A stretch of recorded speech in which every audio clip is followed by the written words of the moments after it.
Hoje eu vou falar um pouco a respeito de três assuntos que no livro Psicologia e Alquimia o Jung cita falando sobre a roda da vida tibetana. Na realidade, esses três assuntos, três temas, atravessam a natureza humana desde os primórdios daquilo que nós compreendemos como aquisição da consciência humana e a vida na coletividade. Dentro desta roda tibetana, nós temos a temática da concupiscência, da inveja e da ignorância. Parece que esse tripé é uma roda propulsora que produz tudo que existe de evolução, mas também de destruição, de danação na nossa existência coletiva.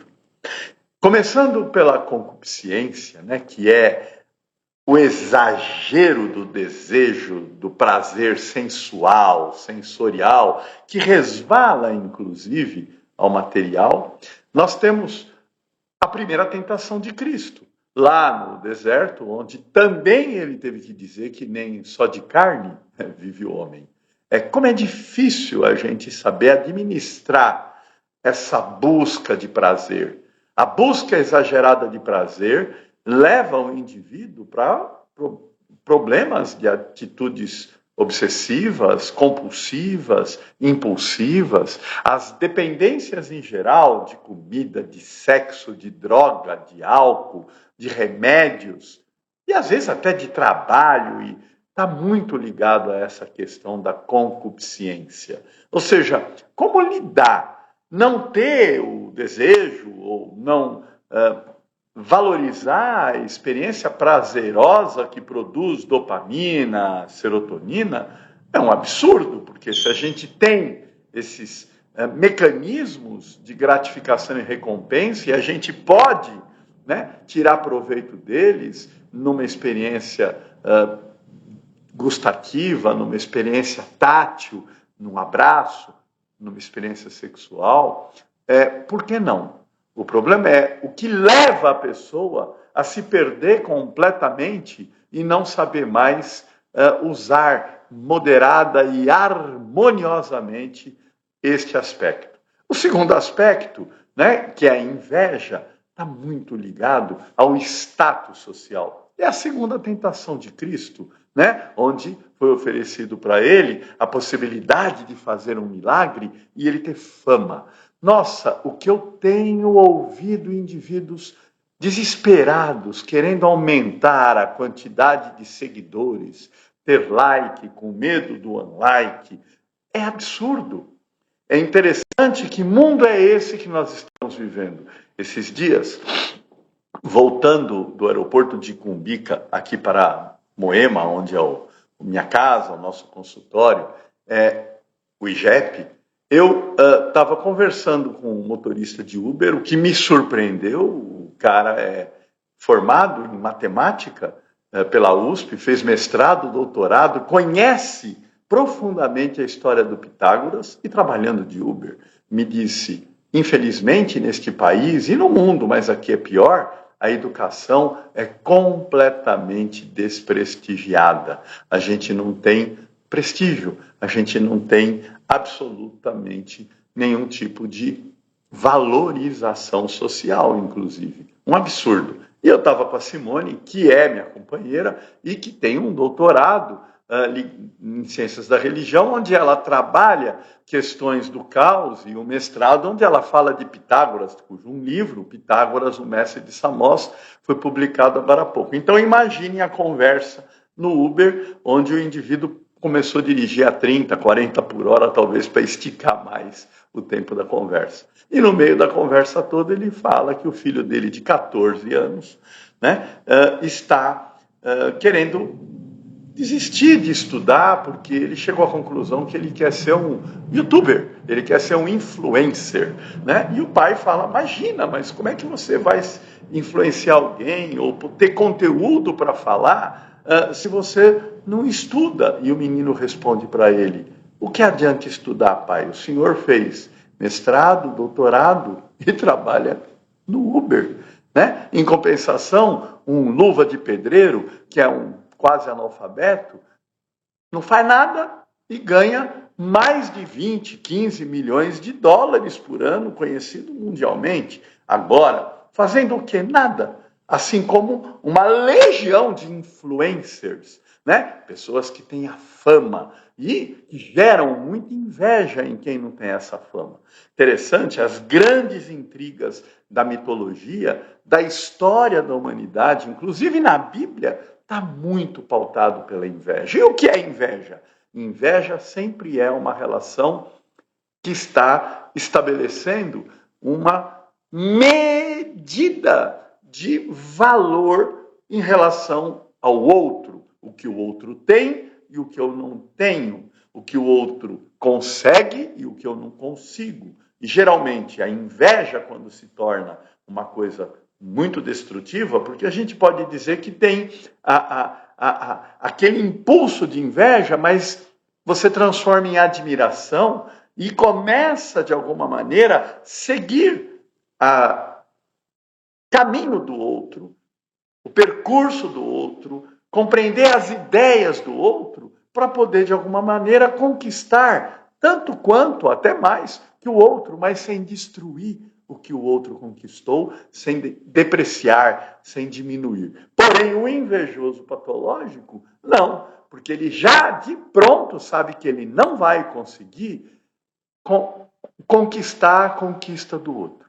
Então, ele desqualifica o outro e tenta destruir a conquista do outro, porque assim ele fica confortável. Eu não tenho, mas ele também deixou de ter. Então, tá bom assim.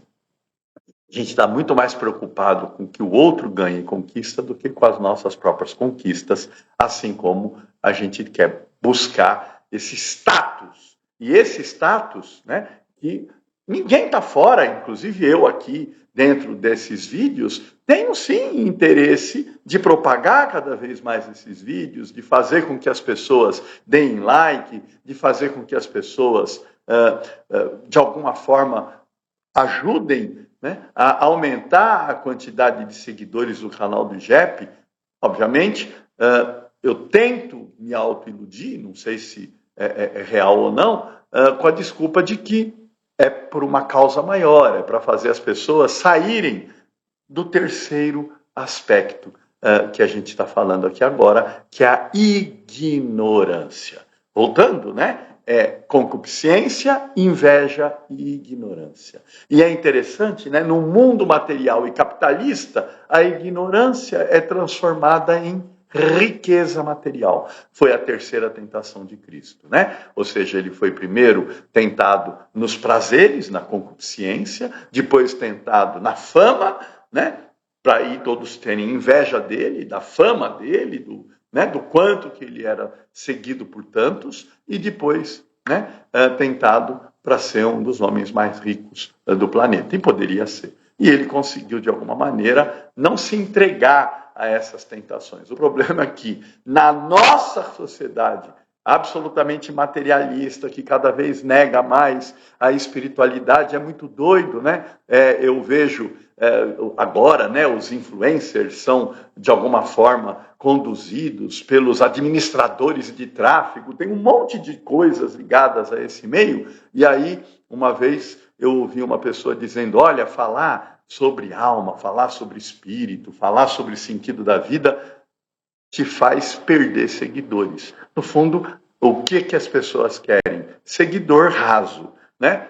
E o que talvez seja essa uma das dificuldades que a gente tem no nosso canal. A gente toca em temas sensíveis, a gente põe o dedo nas feridas, a gente está falando da alma humana. E estamos falando, então, de nós mesmos. Então, quando eu estou falando sobre qualquer tema, eu estou falando de mim, mas eu estou falando de você que está vendo essa discussão, está ouvindo essa reflexão. E, por fim, então, a ignorância, a pior de todas as ignorâncias é a ignorância de si mesmo.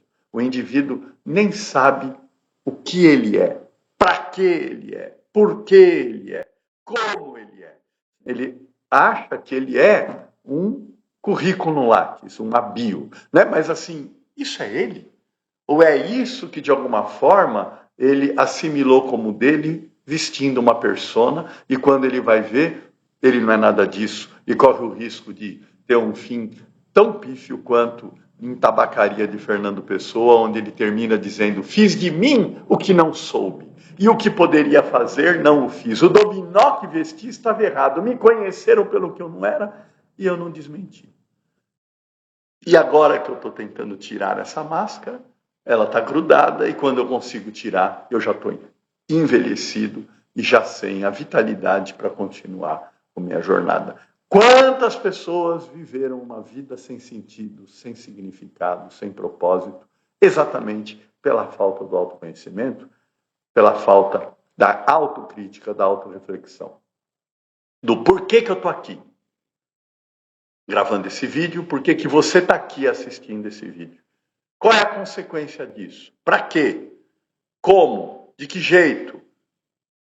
Esta consciência da consciência, que é o grande desafio de uma análise, é muito difícil. Aliás, o grande desafio da análise é isso, é dar para o indivíduo a consciência de si mesmo, a autocrítica, fazer com que ele estabeleça um solilóquio, uma relação com ele mesmo, com o mundo interior dele, para depois ir para um mundo da imaginação. Ou seja, sair da literalidade e navegar pelo mundo simbólico, metafórico da imaginação.